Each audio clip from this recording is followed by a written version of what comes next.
All right, what's going on, everyone? We are, I guess I had a little bit of technical difficulty with that one, um, but trying to get people over here to this one. So let's get this thing and see if we can get Dave over here.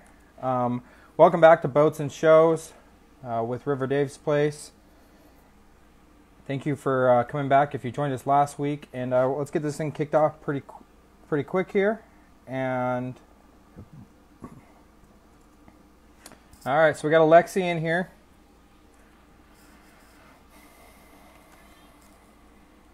And we got Dave.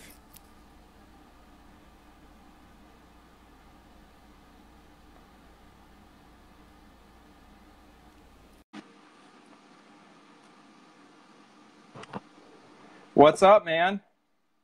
Just getting ready to have some fun. What are you doing? Doing good. Just getting ready to have some fun, too. I tried it a different way, and I guess it didn't work this time. So we're doing it this way. Every time you learn something, right? Every time it's something different with these live videos. And I just don't understand why they make it so difficult. Whoops. Sorry. Not my phone over there. So, I'm going to scoot over so you can see the Horizon logo this time. And there we go. We got it. Wired for Sound logo. Michael Irwin, the phone is charged. When I started this show, it was at 69%. So I felt like that was a lucky number. And Alexi said you need a light on your face. So. There's not that many people watching yet, right? Let me go find one. Makeup.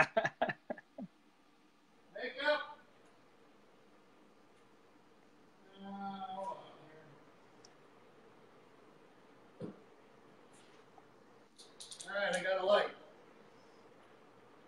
By the end of this thing, Dave's going to have a tan. So. Oh, yeah, that's bright. Jesus, that's really bright. Alexi, is that better?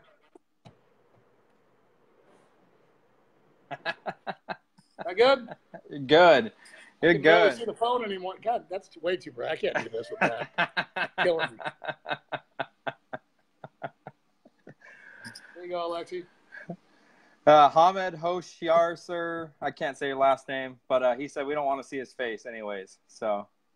That's Shinju. He's a moderator on my website. Gotcha. And I got a surprise for you guys for this one. No hat changes. Maybe one hat change because I've been running around all day. I didn't have time to stage my stuff. I literally just got home. It's my kids' orientation day. I had to drop off of their school supplies and all that. And I literally just ran in from outside. That's why I'm kind of sweating right now. But I managed to put together something for you guys. So, in a hurry. Well, let's get this thing kicked off. Thank you Sure. for those that are already here. Thank you for joining again.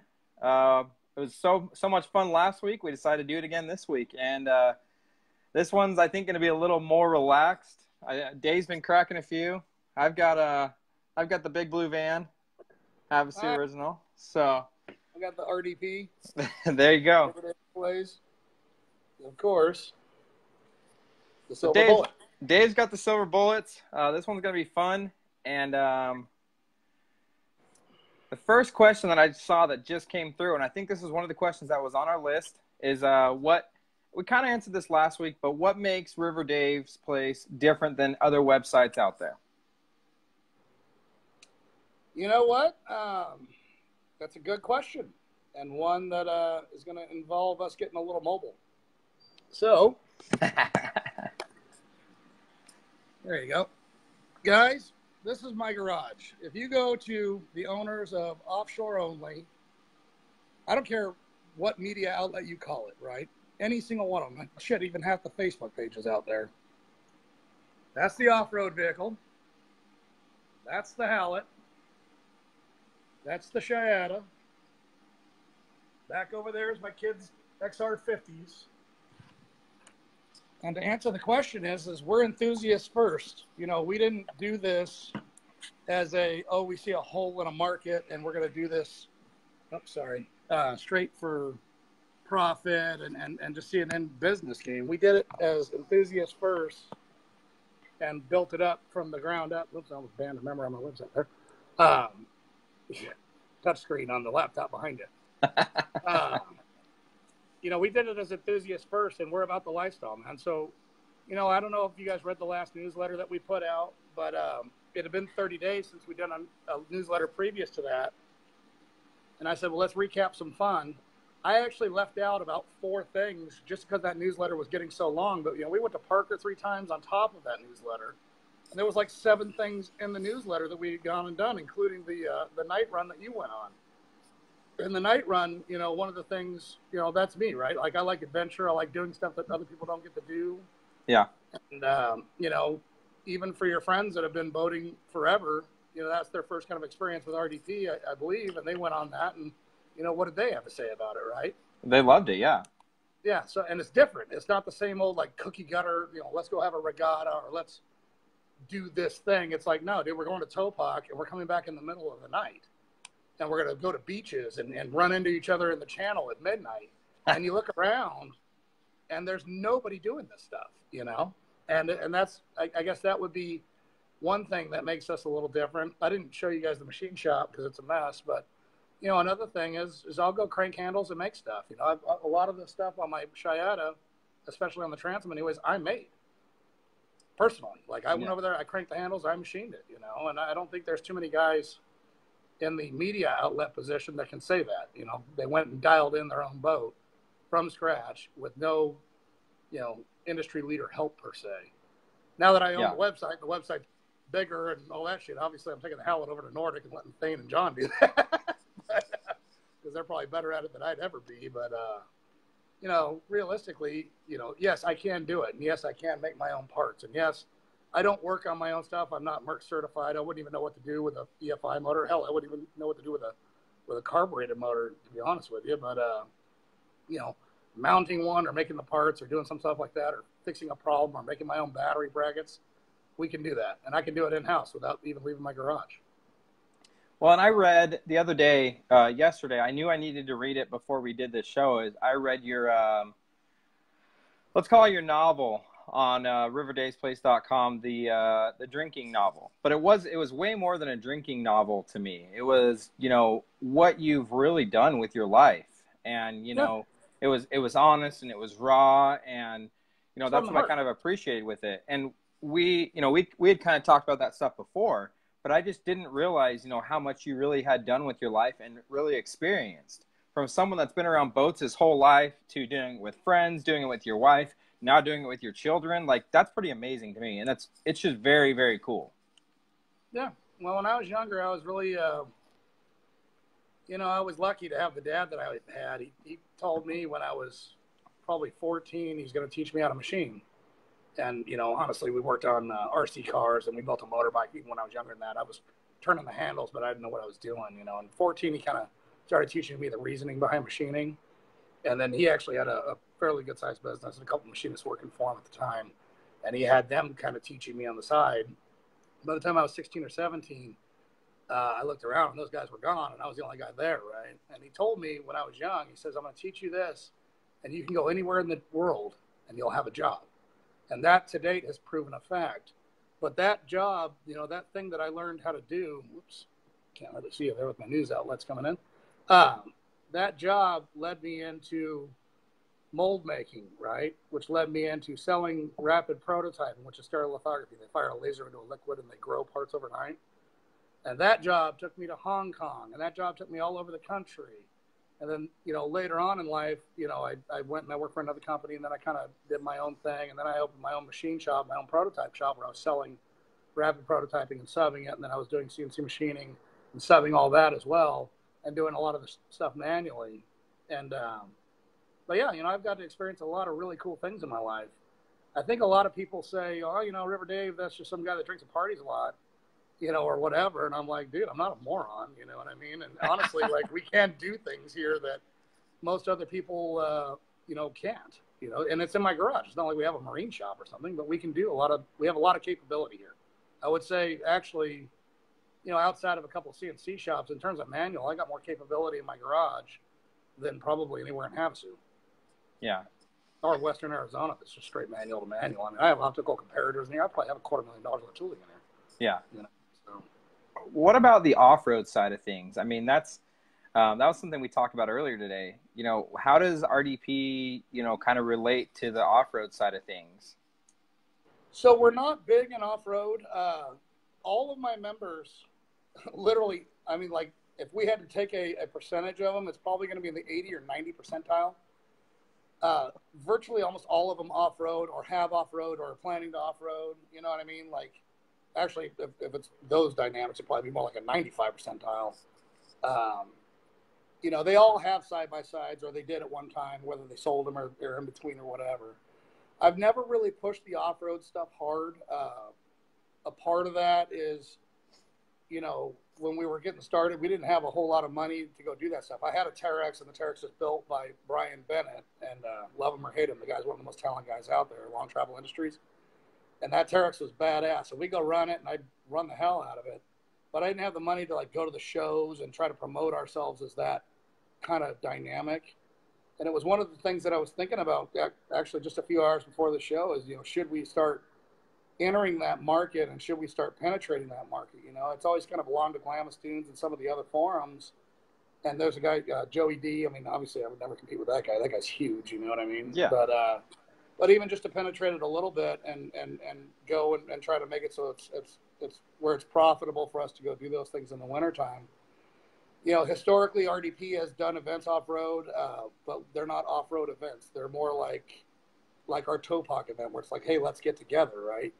We used to do this camp out down in Parker, where everybody would go camp off of Shea Road at the base of the sand dunes, and we would have a wild time both nights, and we'd do like kind of a run during the day. You know, it wasn't like a big off-road run. There was no race. There was no objective to the run. It was just like, hey, we're going to go out here and come back as a group and have fun, you know?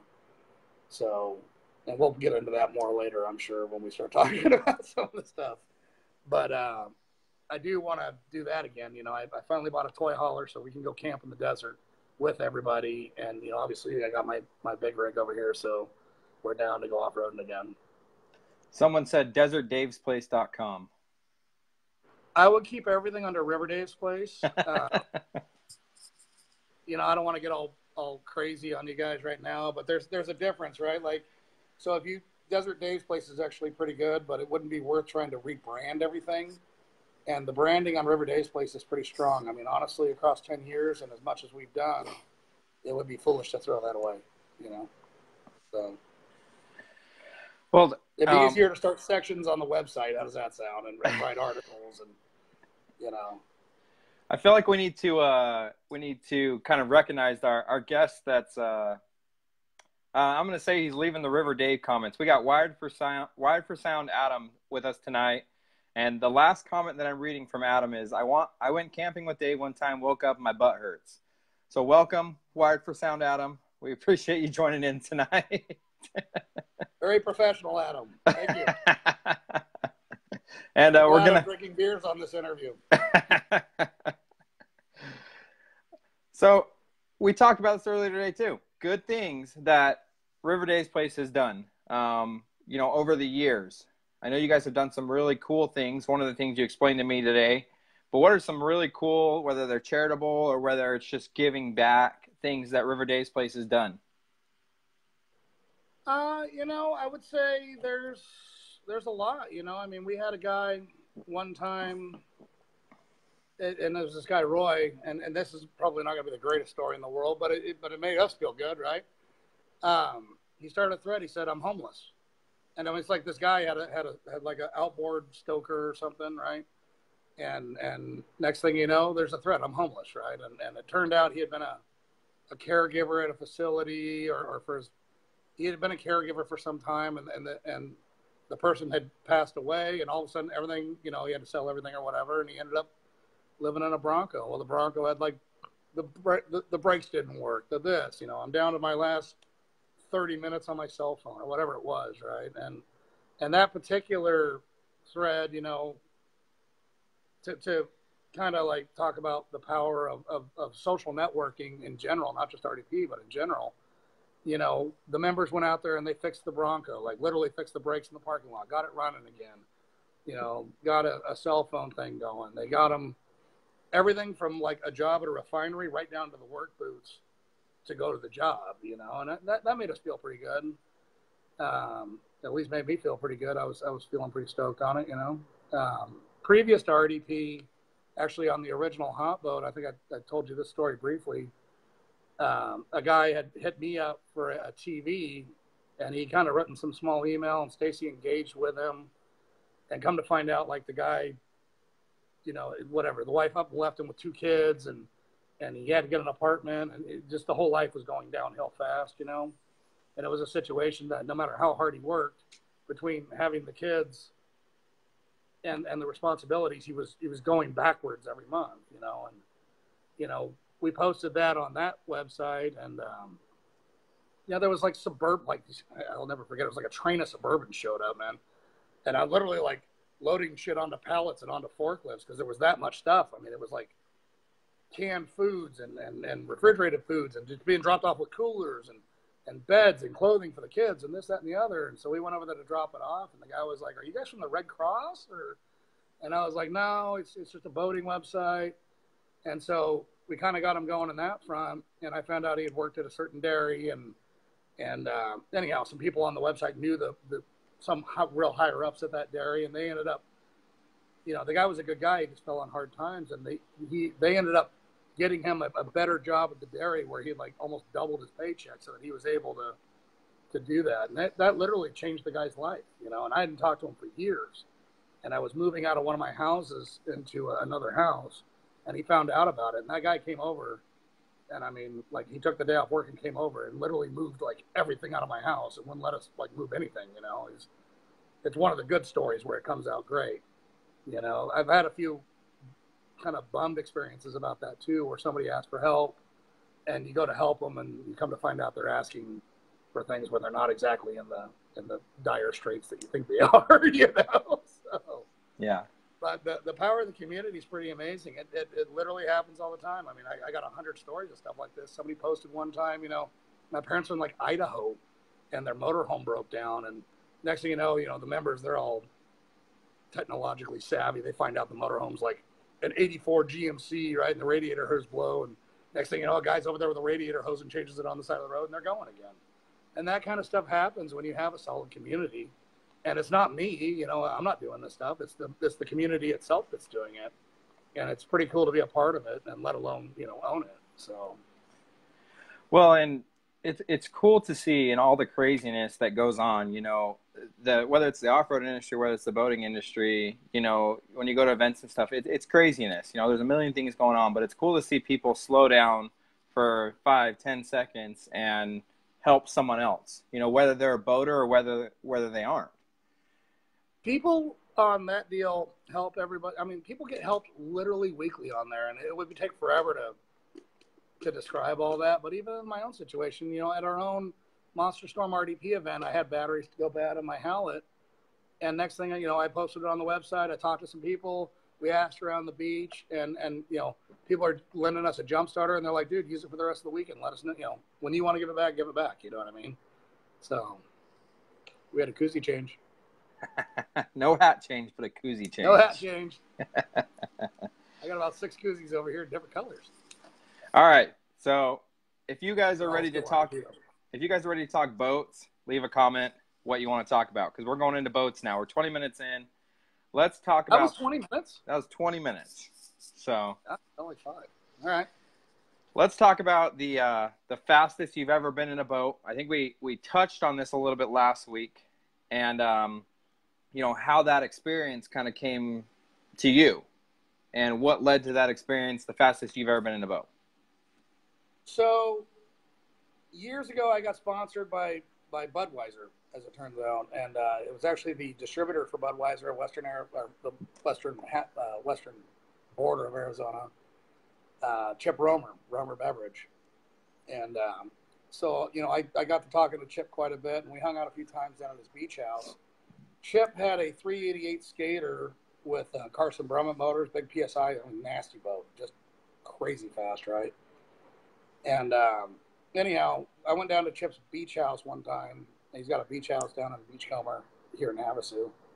And we were down there hanging out. I almost said having beers, but hanging out. Yeah. He goes, let's go for a ride in the boat, man. And I said, well, Chip, I says, I don't, the boat's like anchored like 30 feet offshore.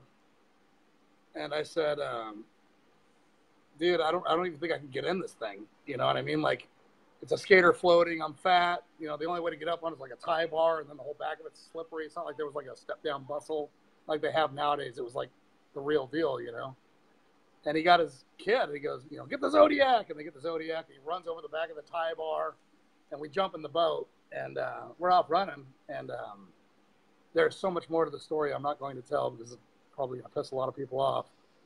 But I'm sitting there drinking my Bud Light Lime in a bottle, I might add. And I look down, and I'm like, dude, are we doing like 185 right now? Yeah. Okay. Like, that boat was so fast, you didn't even know. And it honestly, even that wasn't wide open. Right after that, he had run 191 in a shootout, which that's, a 1 mile shootout. That boat probably would have run close to 200 or over 200. And it's that configuration. And that was, he actually went bigger and bigger a couple times after that for shootouts. So that's, to touch on that subject real quick, if you don't mind, there's all these guys, my buddy Sean and these guys up the North Coast, that's Wisconsin, and so where Mercury is. And there's all these guys on the East Coast, and they're like, oh, West Coast doesn't have shit. Guys, if you're paying attention, Havasu is the fastest lake there is. Vern Gilbert, Carson Brummett, they will smoke all your asses all day long, every day of the week. Any one of you guys from the East Coast wants to come out, I am not a rich guy. I'll put up 10 grand that says they whip your ass. And I'll rent the helo to prove it. What makes Havasu the fastest lake, you think? Vern Gilbert and Carson Brummett. That's it. If they were in Texas, Texas would have the fastest lake. But they're out here. Vern Gilbert specializes in setting up, race boats. I mean, he was Team Gentry back in the day, and they really go over and beyond on what they're doing. So definitely, yeah. Well, now there the beer kicked in a little bit. I ran my mouth a bit, but I will back it up. So. Well, I'm going to go right into this one. What is in your thoughts? This is a David Nord. I know you've been waiting to be recognized. So, sure. What is the unsafest boat on the water? Jeez. I think that's a call out right there, but what? Well, I don't know that you'd have to check Coast Guard stats for that, right? There's your PC answer. As far as boats, I don't prefer not to get in. I don't want to say HTM. I don't like them. I've been in them. They're fast as shit, but man, they can get spooky quick. And a lot of those, it's just like everything though, right? Like I could drive this hell out 100 times and it'll never do anything weird. It only takes one weird thing to end up dead, So I don't care for the 24 tall deck HTM if we're being honest. That's nothing against HTM. I think they build a nice product. I actually probably would own an SS 24, but I wouldn't take my family in it. I'd just go rip around the lake in it. What do you think is the safest boat?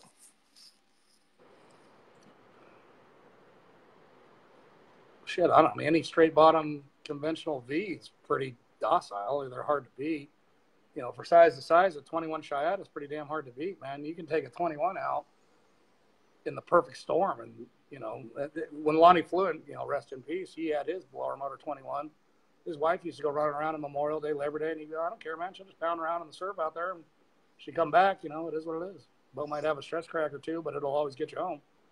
To flip a Cheyenne, either you're running it on the ragged edge, like the ragged edge in the 120s or something, and it probably Alexi be typing right now. But you got to do something seriously fucking stupid or have some serious set of circumstances come together to flip a straight V-bottom, smaller boat, especially with mild power or, something like that. I like conventional Vs more than step Vs because they're predictable in nature. I'll save you the next question. What boat do I hate the most? I hate step deck boats. I don't care which one it is. I thought they looked like shit in the 80s and 70s. I think they look like shit now. Well, Paul Gooding said, what do you think about the red line? Well, I don't want to confuse that with an RPM because a lot of people do. RPMs, originally by Steve Tripp and Joe Malik. Those things are badass. That's a Doug Wright design, and they're fast and stable, and they turn hard. The red line was basically, honestly, it was one of the toolers for HTM, and I asked Paul what he thinks of it. He went in, and it was horrible. The owner of the company came to me after we went for a ride. He goes, "What do you think?" I says, "I think you need to start over." I really do. I said it was that bad of a, the boat rode like hell. It was dangerous. It was hopping all over the place.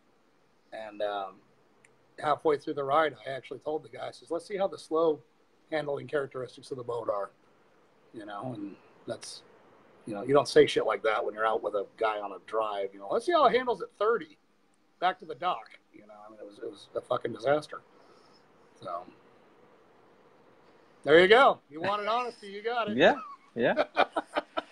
Okay, so people are calling your 10 grand. They're calling it a call out challenge. Your wife has said she's bringing you water before you give away your house. Tell her not to worry. We're good.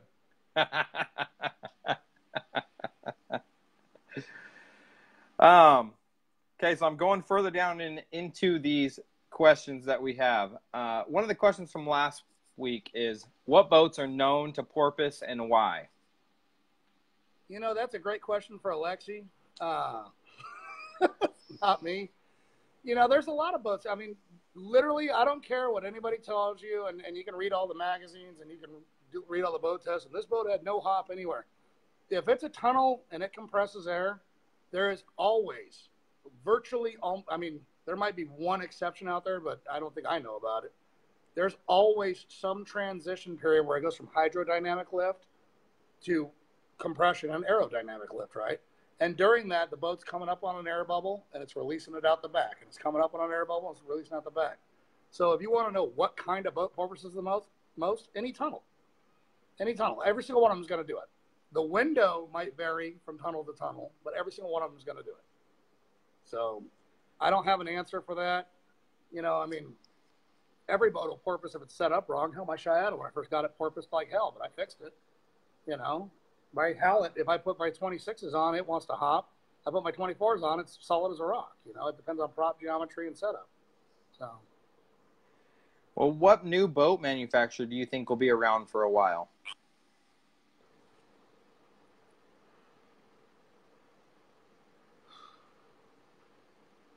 Tahiti Offshore, Todd Griggs. He's building them at a price point that he can survive a recession because you can afford one of his boats in a recession. We talked about him last week. Barren boats, and I know this is probably going to cause a bunch of bullshit with me and some of my advertisers, but because there's obviously politics there. But, as I understand, he's got a lot of friends with deep pockets, and I haven't seen his new boat yet personally, but the renderings look pretty badass. And whether we like it or not, Jerry's been in this industry 30, 40 years. I don't think he's going anywhere anytime soon. Off the top, it's kind of hard to answer that because it's not like you have a list of companies that you can just scroll down and, that one will be here and this one will be here, But off the top of my head, I would say those two probably aren't going anywhere anytime soon. Neither one of them are RDP advertisers either, in case you guys are wondering. Both of them I'm going to call on Monday and say, "Did you see my video?" I want to say this one let's say West Coast boats. Of the West Coast powerboat brands, who do you think has had the most impact on the boating industry over the years? I know it's kind of a weird question, but in what regard? Whether it's ski racing and stuff like that, Randy Davis all day long, twice on Sunday. If you're talking about like design and you're talking throughout history or modern, or I guess which one, just keeps on coming up with cool shit? Which one keeps on coming up with shit that works? Which one, okay. They've all made mistakes along the way, but which one, constantly is able to kind of, I don't know. I don't know how to word it. To the initial question, if we had to pick one that made the biggest impact of all time, And it has to be West Coast because Talon, their bottom is pretty much the bottom of like 90% of West Coast cats, right? But I would say the biggest impact would have to be Bruce Nesher, Conquest Boats. I mean, he took the Talon bottom, put a deck boat top on it, and literally every deck boat, you know, I mean, it redefined the game, right? Like at that time period, Carrera had their bottom with canvas sides, and a Conquest deck boat from the very first one, other than the deal in between the forks where it's the walk-off, from the very first one till now as a Top Cat one, there is differences, don't get me wrong, but visually they're pretty much the same. And that guy came up with that, what, 25 years ago? I mean, that's like ahead of the game, right? Like my Chiata, Leonard Chiata came up with that, you know, in the early 70s, late 60s, for the 24 Chiata and the 21 Chiata, and it's still one of the most desired boats today. So those are huge impact things. As far as things that are going and they keep working, Howard, you know, they're not reinventing the wheel every time, but they're dialing it in better than everybody else. And, you know, their 288 does run 90 with a 600. And I don't think you're going to find another deck boat that runs that hard. You know, their 255 is a combination of two holes that they have that are basically holes that other people came up with. Yeah. But that 255 redefines the game. And it hasn't gotten a lot of press yet. It hasn't gotten out there yet. But that boat with a 350, I would bet dollars to donuts, 0 to 60, it'll outrun all the 28 boats with 600s with a 350. You know, I mean, because it rips on plane like a little 21-foot day cruiser. I mean, if you had to do a slalom course and a sub 50 mile an hour performance thing, that boat will rule ass on just about everything on the market right now, including the 22-foot deck boats. I mean, it's that good of a driving boat, you know, and nobody else thought to do something like that. So, you know, Howard, if it's a Howard, generally they always work. If you set it up like they say to set it up, you take it to some outside rig shop and they do some weird stuff, that's on you. Randy Cena, in case you're wondering. Let's talk about the hardest part of the job with River Dave's Place and some misconceptions that people might have about the job of owning River Dave's Place. Wow. Another koozie chain. The hardest part of my job, okay, so there's a lot of things with that. The first thing is so a lot of the people watching right now, right, are addicted to Facebook, or they're addicted to whatever, right? They're not addicted to their job, because their job, you know, they're working for somebody, and when 5 o'clock hits, they go home and they do whatever they do, right? So how do you know when to turn it off? You know, I wake up at 10 a.m., I go in the shower, and I'm ashamed to admit it, but my phone's waterproof. I'll take the phone in the shower with me sometimes, and I'll be scrolling through my website, reading stuff. If I'm at a stoplight, I'm reading my website. You know, if I'm on the 40 and it's a long straight road, I'm posting on my website, you know. And so there's times that, you know, how do you know when to turn it off? And, you know, the second hardest part is, when I touched on this last time, it's not like you wake up and you say, oh, my boss wants me to finish this project today, right? It's hard to know what to do and when to do it. And sometimes things that were small things in my mind, right, can wait a little bit, and you didn't think it was that big of a deal. Well, eventually it gets pushed down the row, and one of your customers is angry. And while I thought it was a small thing, it might be a huge thing to them, right? So it's really hard to know what to do day to day, because you're trying to keep your forums flowing. You're not, you know, I didn't know that this random boat that came out, or trailer, or, you know, product, whatever it may be, was that important to that company, you know, and because they just kind of sent like a 2-message text or email, and you're like, I'll get to it when I get to it, you know. But then, you know, later they're talking about, you know, well, F you, because you didn't put our stuff up, and you obviously favor these people over us, when that's not the intention. You know, I get paid to promote products, and I will, you know, and before I get too heavy into that, I get paid to promote products that I believe in. I won't promote something I don't believe in. But, you know, sometimes you make mistakes, you know. So that's to me, is the hardest part. Misconceptions. I think everybody thinks I sit around and drink beer all day and have like some big stockpile of cash that like I live off the interest of or something. That's not true. You know, reality is, you know, most of the coders for new technologies or new softwares or new whatever I do, you know, we have a lot of custom stuff on RDP.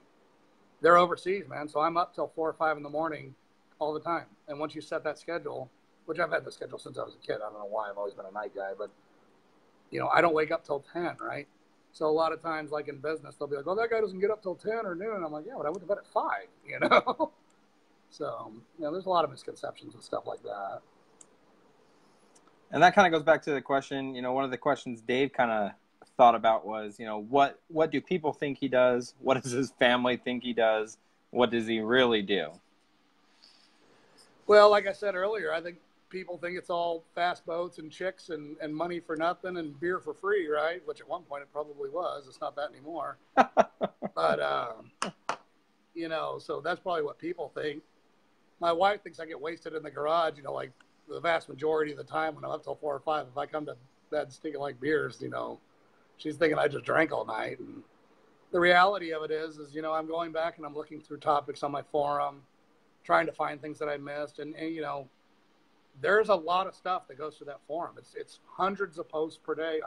More than that's thousands of posts per day, which I can look up the stat. I think it's like 1,700, 1,800 posts a day, whatever, right? But just in the lounge alone, which is where I primarily spend my time, I try to go back and read everything because sometimes members will be like, "Oh, you didn't respond to my thread." Well, I didn't see it. You know what I mean? Like you can't read every single thread, you know? And it's not like I go through every section of my website. So, you know, I try to keep the forum movement flowing. I try to catch up. You know, I've been so busy lately with all this stuff, you know, this interview, doing the newsletter, writing new content for the front page, getting some outside things going that I'm not going to talk about. Well, maybe we will talk about it, Alexi. Anyhow, I've been so busy. I've had 3 new advertisers come on. You know, Slide Anchor came on over a month ago. I haven't had 5 minutes to drive by their building to pick up a check. And I go by the building, you know, not near it anyways, probably once or twice a day, you know, and it's just like, it's been that crazy. I had to call Chris Leach earlier, is a really good friend of mine. And I said, "Chris, you know, I don't mean, every time you call me, I keep saying I'll call you back, and I never do." And I said, "I don't mean to, it's not you like I have a problem with you or that we're not friends. It's just that things have been that busy lately that I haven't had 5 minutes to do anything. And if I do have 5 or 10 minutes, I want to spend it with my kids or my wife, you know?" So, I don't know. I hope that answered the question. Excuse me. Well, how are you trying to take some of the load off yourself and involve other people to make River Dave's Place better? So I hired is a strong word. Gary Schuler is doing some freelance stuff for me, and I have him driving around to various shops in Southern California to take photos, whether they're an advertiser or not, and post those photos on River Dave's Place, and then hopefully a couple of days later post them on our social media accounts so that can create content for members to discuss. Mike Irwin is obviously another guy he's probably watching right now. Once a week, he's supposed to be driving around Lake Havasu and doing the same thing and posting it on RDP. And I'm hoping to flood RDP and our social media pages with content so that people can talk about it and get it a little more self-propelled, where it doesn't, you know, have to revolve around me posting all day, so that I can lighten that load a little bit. I got Eric Briner. He just got back from Northern California covering events for us. He's been doing an awful lot of writing and picture taking for us. Tom used to do a lot of writing for me. I'm hoping to come back on board. Well, he'll come back on board, but I'm saying I'm hoping to find quality articles for him to shoot and write for us. He's going to go to the Chiatas on the Strip this weekend and cover that for us. And, you know, so by bringing more people on board and covering that content and uploading it to the forum and uploading it to the front page and uploading it to the social media, that'll help to self-propel that. Plus, there's been a hell of a lot of great threads on RDP lately with members, you know, Old School Boats and a whole bunch of guys posting their trip reports and a lot of people talking about that. So I don't feel like, okay, you know, I have to make this forum move today. Yeah. You know? And so that's how I'm hoping to lighten my load. I'm looking to bringing on a sales guy to help manage some of the advertising accounts and bring on new ones. And, obviously try different media things as well, like this. Well, it's on Facebook, and I hate the idea that you have to type in facebook.com before I can get to the content. We're trying to expand into different media platforms and reach new users that also, again, help propel the website, Yeah. So the more I can take off of my shoulders, the more time I have to do things, Yeah, and it's interesting, it seems like every time me and you talk on the phone or we text, you say, I've got so-and-so that's going to come and start doing stuff with me. And, it's cool for you to kind of realize, like, you've built such an amazing thing, but there are people that can help you. I mean, I know it's your baby, and I know it's, you want to... So we used to run the storefront, and this is part of, the 2 weeks jokes comes from a golf cart that I had built years ago, and the shop kept telling me 2 weeks, and it ended up being 2 years before I pulled it out. Because I'm patient. But, me and Stacy used to do the shipping on our clothing, and we get, just ask Greg Atkins or some of these other guys, man, you get 40 orders and you're at night and it takes hours and hours and hours. And eventually you're like, dude, we'll do it tomorrow. Well, then something comes up. Yeah. Then that gets pushed off 2 days, and then you get 40 more orders. And you're like, oh, well, and then eventually, somebody gets a crack falls through the seams there or whatever. A person falls through the cracks. And their order gets pushed out 3 weeks or more. And so, hiring Dot is a great example. Dot and Boyd, Boyd's short duck on my website. Dot works for us part-time. She does all the shipping. She comes over, and I think I don't know if you've been over here or not, but when, let me rephrase that. I know you haven't been over here, but I'm saying when people come over, they'll take stuff out of the trailer to buy it. And I'm like, we have to take a picture of that. Why? I said, because our girl inventories it. And if you want to see a girl get flaming pissed, screw up the inventory, But she took that entire load off of our shoulders, and she comes over and she handles everything. But if I take stuff out of that trailer and I screw up the inventory and somebody places an order online and she comes over to get it and it's not in there, not good. Well, and you've shot yourself in the foot, You've hired someone to help you. She's more mad at me than the customer, so I try not to do that, But I still do it. Be honest. Well, let's talk a little about Alexi. I know you and Alexi have been friends for a long time, and we don't have to go into this too far.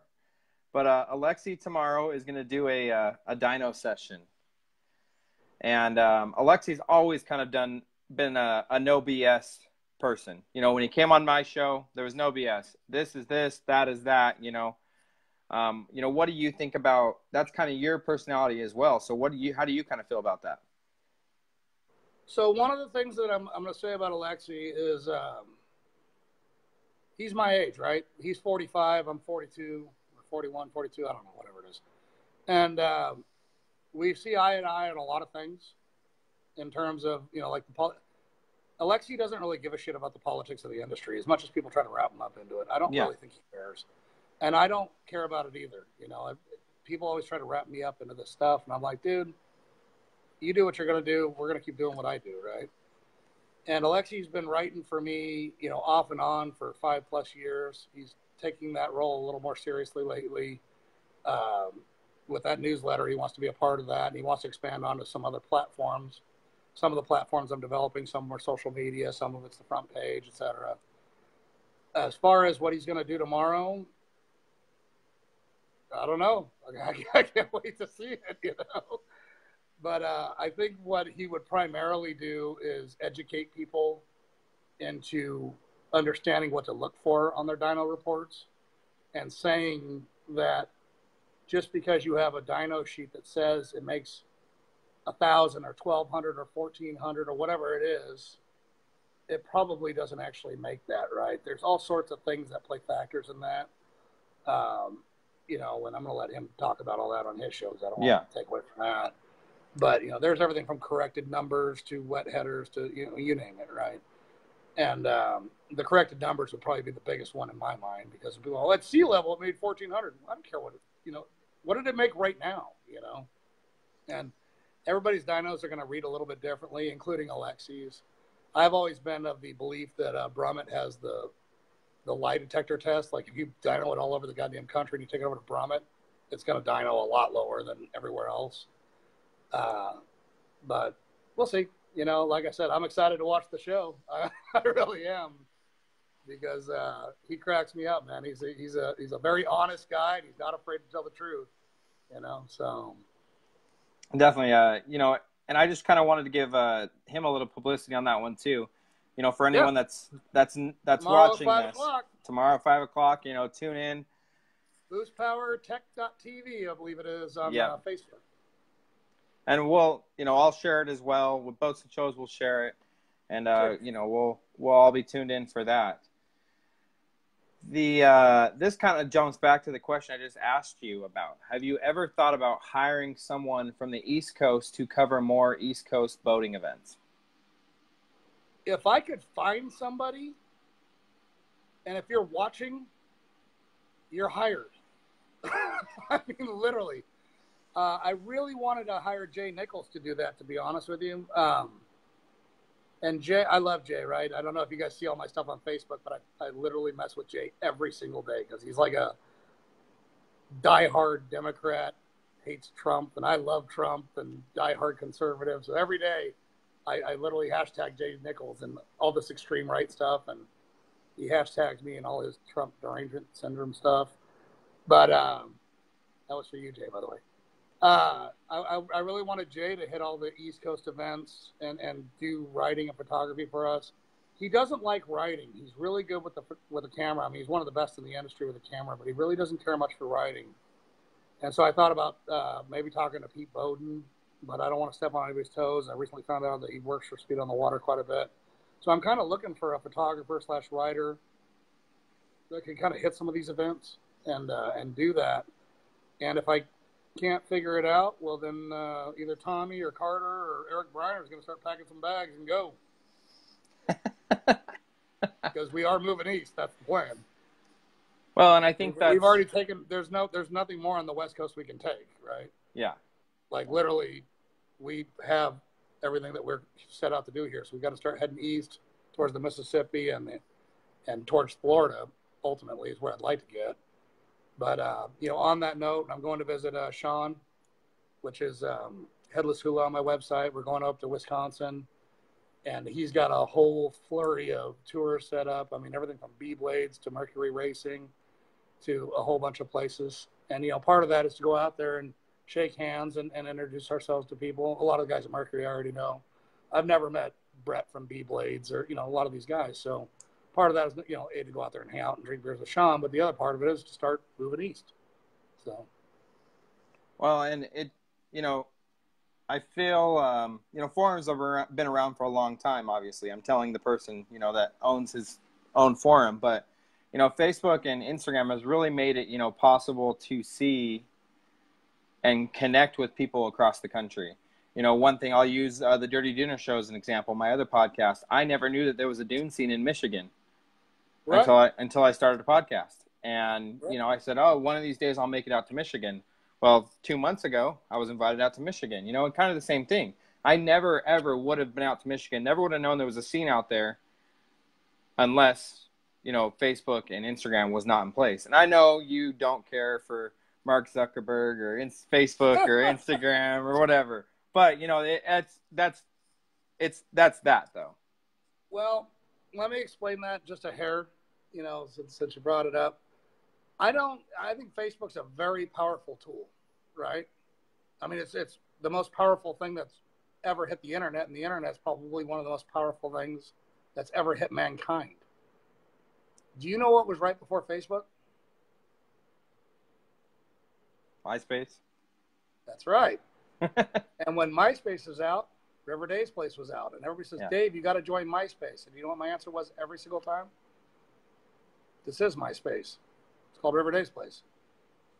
And so social media is while it's huge, it's extremely volatile. Yeah. And this platform that we're doing this very thing on right now, as fast as MySpace tanked, Facebook can tank. Yeah. And that's why I would never leverage my family's income or my business on something. If I have to type in www.something else other than my web domain, I'm not super interested in it. You know, these little live podcasts, I actually plan on talking to my IT guys and saying, why can't we do this on my website? Yeah. And they're going to say, well, that's going to require a ton of horsepower, you know, with servers and this, that, and the other. And my response is, I don't care. Make it happen. Because if this is what's drawing me to type in another domain name other than my website, then I'll just do it on my website. Right? And I get a lot of people that ask me too, you know, why are all your shows not live shows? For that exact reason, you know, because I have to get on Facebook to do it. Where if I do an audio podcast, or what you're talking about, you know, a video podcast. We have enough bandwidth. I mean, I don't want to get into all that, but we have enough bandwidth and we have enough horsepower behind it that we can do it. Yeah. The question is the coding at that point and what's it going to cost? Yeah. You know? Well, we haven't had a ton. Well, we've had a lot of, I know you can't see the comments, but we've had a lot of random comments and questions. So if you guys have not, you know, we're not going to talk about grads being a moderator. We're not going to talk about. It's going to happen. We're not going to talk about. You know what? Sometimes in the middle of the night, I make him a moderator for like an hour, but he's not online. I do it just to mess with him, and I'll take screenshots of it because I like it. It'll never happen. We're not going to talk about William Cook Woods trying to sell his 30 Daytona. You know, we're gonna stick with the RDP stuff. And so Daytona? Apparently he's posted it like 15 times now. So how much does he want for it? I think he was asking like $12.05 or $12.50 is what I saw. So I'll be right over. Let's talk a little about your lovely wife. What's the best dinner Stacy has ever made for you? Dude, my wife's like a badass, right? So there's a lot of them. That's hard to nail down. But there's a restaurant back in California, and God, I don't remember the name of it now. But they had this tequila lime chicken pasta that I really liked. And I remember one time we had Ricky and Kelly when we first moved here, or not when we first moved here, when Ricky and Kelly first got together. They used to come over to our house like once a week, and we do like dinner wars, right? Like so Stacy would make the best thing she could make, and then we go over there and Kelly would make the best things she could make, and obviously everybody wins. And that tequila lime dinner that she made me one night, I still think about it like it's amazing. But, you know, and this isn't like to spam Joel, but we have a guy on our website. He's got a really amazing story, and if you haven't read the thread, Jake, you're going to read it after this, and it will totally clear your schedule because it's going to blow you away, right? We have a friend of mine used to own the repo yard here in Havasu, and he decided he wanted a simpler life, and so they bought property way out east of Seligman, kind of up on the mountains, and they studied a self-sustaining property, right, with trees, the apples drop, and the pigs eat the apples, and all the way around the circle of life, right? Well, Joel came to me one time. He said he was interested in getting the beef business, and he brought me some hamburgers, and I ate the hamburgers, and I was like, oh, my God, Joel, these things are amazing, right? And he's like, yeah, we're going to do it in like 2 years, and I was like, no, we're doing this now. And so we get all of our beef and pork from Joel now, and he sells quite a bit of beef on the RDP. But last night, Stacy made a smothered pork chop thing that honestly was in the top 5. And I don't mean like top 5 of Stacy dinners. I mean like top 5 of like dinners. It was pretty unreal. So I actually believe that I know who Joel is from glamousdunes.com. Yeah, Wash 11. Yes. I know who he is. And we've, you know, it's cool that you kind of say, you know, that you guys do support them because we've totally thought about ordering, you know, beef from them. And I have seen their story on their website of how they, you know, kind of developed their property to make it work for them, you know. Read the thread on RDP. There's like probably 10 great threads on RDP, and Joel's is the most detailed by far, but it is absolutely unreal. I mean, to read it, you literally want to just be like, okay, I'm going to throw away Facebook. I'm going to sell all my shit and go live off the land, right? Yeah. And it's amazing that he did it, you know. I wish I had that kind of motivation and independence to do it. I don't. I like my city comforts and my boats and shit like that. But, you know, I do enjoy the naturally grown food. Thank you, Joel. Yeah. Yeah. What are the plans with River Days Place for Desert Storm 2019? I got to talk to Christina about that. I think we'll still have our street that we always have. Obviously, we always do the boom band as we set up the stage. We bring in a live band every night after, you know, it's so hot you can't do it during the day. We bring in a live band at night. This year it will be a little different now that we got that toy hauler. I think that's going to help out quite a bit. And it's a little early to be planning Desert Storm right now. I'm kind of looking at Monster Storm, which is their used to be a Monster Bash, which is in Halloween Bash basically for them. So I don't know what we're going to do with that, if anything. I'd like to do something, whether we exhibit there or whatever. I'd like to go to Lake Powell Challenge. So Desert Storm's a little pre right now. We talk about past Desert Storms, but for 2019, it's a ways away. I mean, that's almost a year away still. Well, what's the response to Monster Storm compared to Desert Storm? So Jim, the guy that originally owned all that stuff, is a friend of mine. Monster Storm or Monster Bash back in the day used to be kind of an off-season poker run, and it was never a winner as far as money is concerned. Actually, Desert Storm always supported Monster Storm financially, or Monster Bash back then financially. I'm not sure if that changed since Christina took it over or not. I mean, I know she absolutely did amazing at Desert Storm this year. Switching into the London Bridge Resorts, a lot of people had their doubts, including me. Never really said anything negative about it, but I was just like, well, how are you going to make it all fit, But it was a way better venue than the Nautical, as it turns out, and the event went off without a hitch. So as the size of the event, I mean, Monster Storm it's not even 1/100th of Desert Storm in my eyes. The actual participation list, Desert Storm, if it gets 150 or 200 boats or whatever it is, Monster Storm will get 60 or 70 or, maybe up to 100 boats. So on an event standpoint, you say, well, it's 50%. The reality of it is Desert Storm brings in so many people. I mean, this town is busier than a holiday weekend it's not even for a week straight. It's like for 14 days straight, right? Almost 2 weeks. So me at my house on Desert Storm, when Desert Storm's coming in, you can start hearing house parties happen almost every night all throughout the town midweek. I mean, these people, they take their whole work vacations and they come out to spend their vacation here just to watch Desert Storm. The entire population of Havasu is around 55,000, and they estimate 60,000 walks McCulloch. It's not like everybody in Havasu is coming to Desert Storm. 90% of the locals are staying home. That's all tourists. This town doubles in size for that event. And for Jim Nichols to build that from scratch, along with Art and some of the old guys that obviously got it going, but just an event that can scale a town that big, it's always been mind-blowing to me. And I've never thought that they fully took financial, got all the money out of it that they deserved. Yeah. For doing that. And I don't even know how you would. I've had 100 talks with Jim Nichols about that. Like, hey, maybe we could do this. Or, hey, maybe I always try to throw them ideas to do stuff like that. And I don't even know how you squeeze the juice out of that orange, you know what I mean? But for it to have a financial impact on this town the way it does, you can't ask 5 businesses in this town that would say that's not the best weekend of their year, every year. I mean, for the ice store on the way south side, they'll say, oh, Desert Storm's the best weekend of our year. Yeah. Every year. I mean, living here, there's not one business that would tell you that's not their best weekend. It's crazy, And they did a financial impact study that said like $3 million, and I think it's more like 30 million, to be honest with you. I really do. Because it's probably 50, 60,000 people. I mean, you know what boats cost to run. Yeah. You know what beer costs. You know what ice costs. I mean, for you to come out on a Desert Storm weekend, you're going to blow $1,000, no matter what. Yeah. Times 40,000 people or 50,000 people, it's a lot of money. So with you being housed and living in Havasu, have you ever thought about putting on your own event, your own poker run, stuff like that? I did one poker run. I did it with Barrett Custom Marine, my friend AJ. And we did it, 4 or 5 years ago. And it was kind of a, hey, let's do this, let's give it a shot.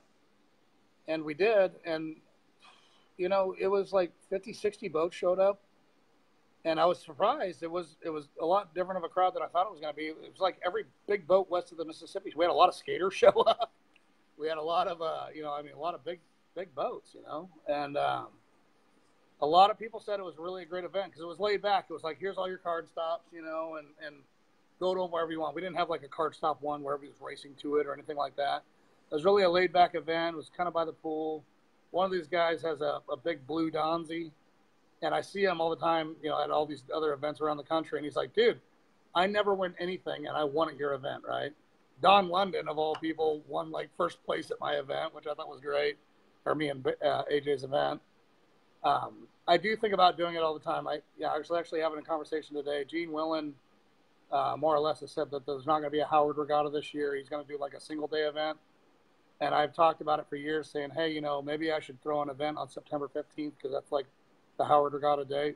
Yeah. And take over the Howard Regatta and then make it kind of an all boats regatta, RDP regatta, which I think could be a massive event, a couple hundred boats, and at least. And the problem is the Lake Powell Challenge is on the same weekend.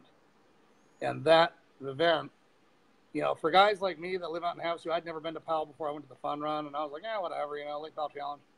They did over $500,000 towards their cause, which is JDRF. Yeah. At the last Powell Challenge. And I was like, you know, you look at that and you're like, dude, all these other guys are doing like 50 grand, and that's a big number, don't get me wrong. But you do $500,000, it's like, holy smokes, you know. That's part of the reason why I went to the fun runs. I had to check it out. And then the beauty of Powell, I'm like, nobody's going to pick any event I'm throwing over Lake Powell. You know what I mean? Like, Lake Powell's awesome. But I thought about this year maybe doing something on Halloween as well. The event that I would actually like to do, if you want to hear about it, I would like to rent Windsor, where the boat show is, Windsor 4, I believe it's called. Yep. That whole parking lot. And I wanted to set Boom Bandits up on the north side of that. And I wanted to rent the whole parking lot and tell everybody, when you come in on Friday, go drop your boat in your spot. Like, if you're a registered participant, you have a spot. Go drop your boat in your spot, put your easy ups and all your stuff behind your boat, and set up your little, like, kind of party spot for nighttime. And nighttime, you know, everybody gets together and has a couple beers or whatever. Saturday, you go back, you pick your boat up, you go in the water, you have a great time during the day. You pull back out. Obviously, the launch ramp's private at that point.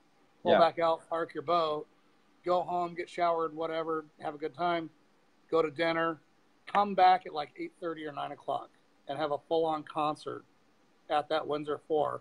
Everybody's boat's in the parking lot. I don't need beer vendors if you have your boat in the parking lot. You can do the math on that one, right?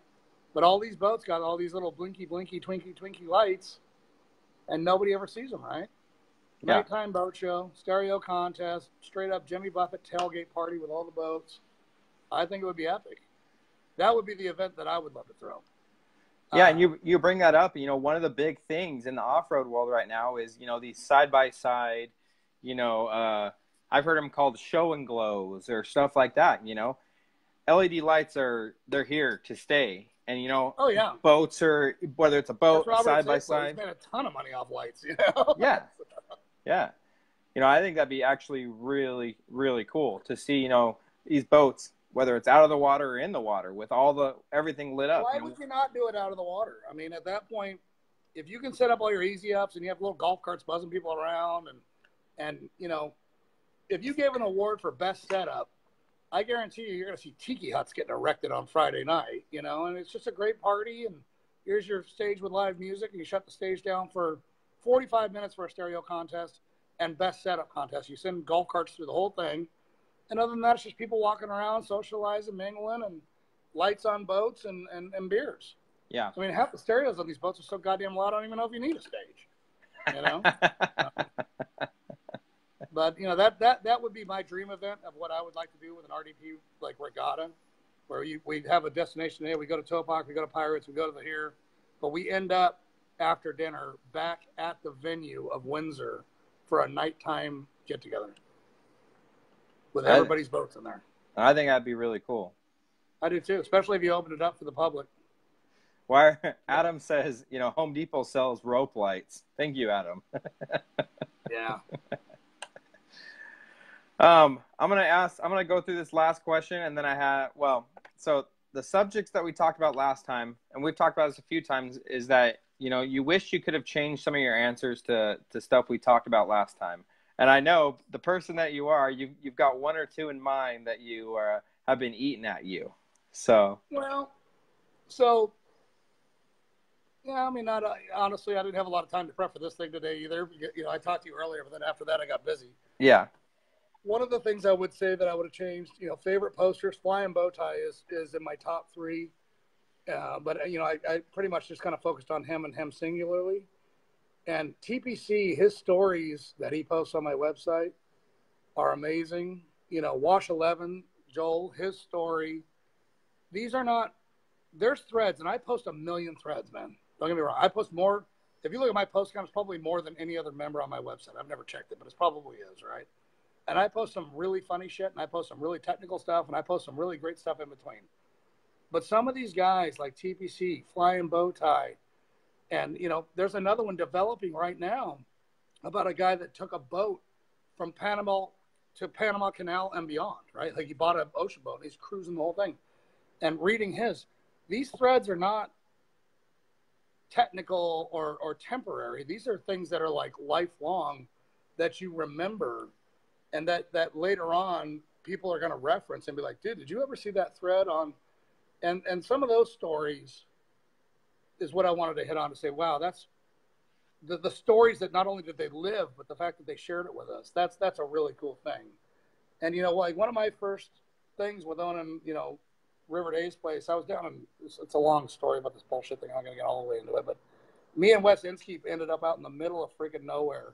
And we ended up in this like log cabin restaurant, you know, with like the soft glow lights. It was literally like out of the John Candy movie, you know, The Great Outdoors, right? And he looks at me, he goes, doesn't it feel like we're sitting in a TPC story right now? And, you know, when you hear something like that, when somebody references a member like that, you know, that's kind of what I wanted to hit on is there's quite a few people that have contributed to that website and contributed stories to that website. And it's kind of hard to come up with them on the fly, but yeah, you know, that kind of legendary stuff is really pretty cool.